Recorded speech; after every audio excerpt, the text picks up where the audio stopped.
मंगल मैत्री स्टूडेंट्स, हम आज आगे की चौपाइयाँ देखेंगे जो राम लक्ष्मण मूर्छा और राम संवाद इससे ली गई हैं। आगे पढ़ते हैं इस पाठ को। अब लोक शोक सुत तोरा, सही निठुर कठोर उर मोरा। निज जननी के एक कुमारा, तात तासु तुम प्राण अधारा। सौंपे सिमोहि तुम ही गई पानी, सब विधि सुखद परम हित जानी।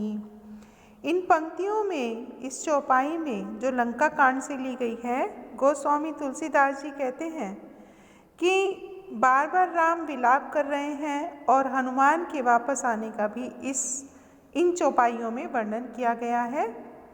तो पहली वाली जो पंक्ति है कि अब अपलोक शोक सुत तोरा, सही निठुर कठोर उर मोरा। यहाँ निठुर जो है वो निष्ठुर से बना है और निष्ठुर का मतलब होता है कठोर। सही है मतलब सहन कर लेगा, अपलोकु माने अपयश। तो राम कहते हैं कि लक्ष्मण के होश में ना आने पर राम विलाप करते हुए कहते हैं कि मेरा निष्ठुर और कठोर हृदय अपयश और तुम्हारा शोक दोनों को सहन कर लेगा। अर्थात जब लक्ष्मण होश में नहीं आ रहे हैं तो राम विलाप करते हुए कहते हैं कि मेरा निष्ठुर और कठोर हृदय अपयश और तुम्हारा शोक दोनों को सहन करेगा। हे तात, वो आगे कहते हैं कि हे तात, सुत माने बेटा, छोटा भाई बेटे के समान होता है। तो हे तात, तुम अपनी माता के एक ही पुत्र हो। निज जननी के एक कुमारा, तात तासु तुम प्राण अधारा। तुम अपनी माता के एक ही पुत्र हो और उसके प्राणों के आधार हो। सौंपे सी मोही तुम्हि गही पानी, गही पानी। जब तुम्हारी माता ने तुम्हारा हाथ मेरे हाथों में सौंपा था, जब तुम्हारी माता ने तुम्हारा हाथ मेरे हाथों में सौंपा था, तो अब मैं उन्हें क्या उत्तर दूंगा? अब मैं उन्हें क्या उत्तर दूंगा? तुम ही तो अपने माता के एक पुत्र हो और उसके प्राणों के आधार हो। उसने सब प्रकार से सुख देने वाला और परम हितकारी जानकर ही तुम्हें मुझे सौंपा था, और अब मैं उन्हें क्या उत्तर दूंगा? इस तरह से राम विलाप कर रहे हैं और आगे कहते हैं, उत्तरु कहा देहूँ तेहि जाई, उठी किन मोहि सिखावहु भाई। अब मैं उन्हें क्या उत्तर दूंगा? और तुम सब ही उठ करके मुझे कुछ बताओ। इस प्रकार राम ने अनेक प्रकार से विचार किया, अनेक प्रकार से शोक कर रहे हैं राम, और कह रहे हैं कि उत्तरु कहा देहूँ तेहि जाए। अब मैं उन्हें जाकर के क्या उत्तर दूंगा? उठी किन मोहि सिखावहु भाई। हे भाई, तुम उठ करके मुझे कुछ बताओ। और अनेक प्रकार से राम विचार कर रहे हैं।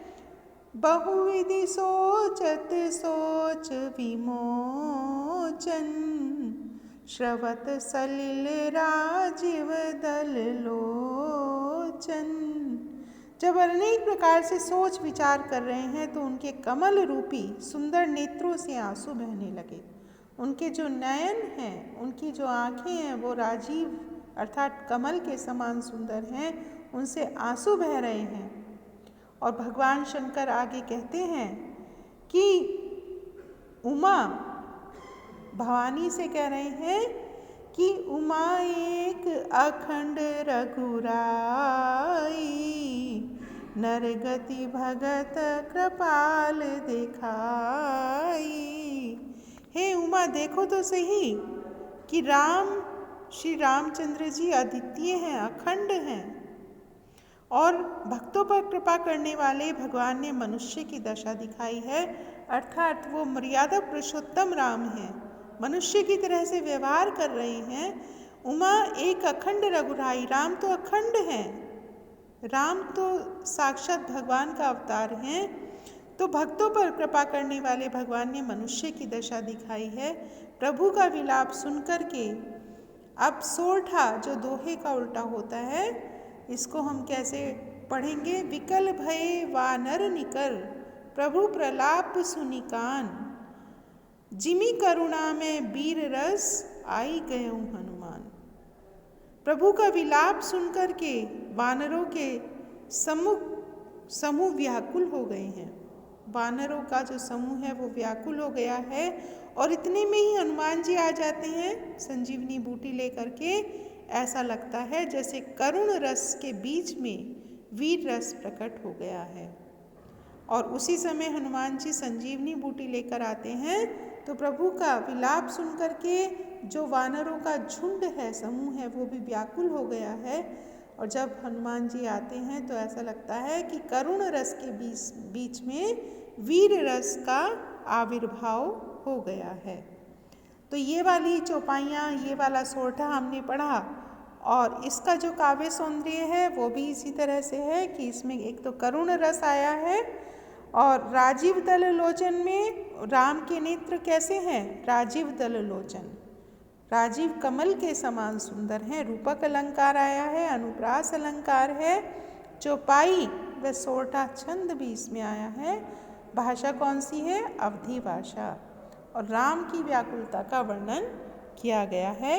इस पाठ को आप अपनी कॉपी में करेंगे।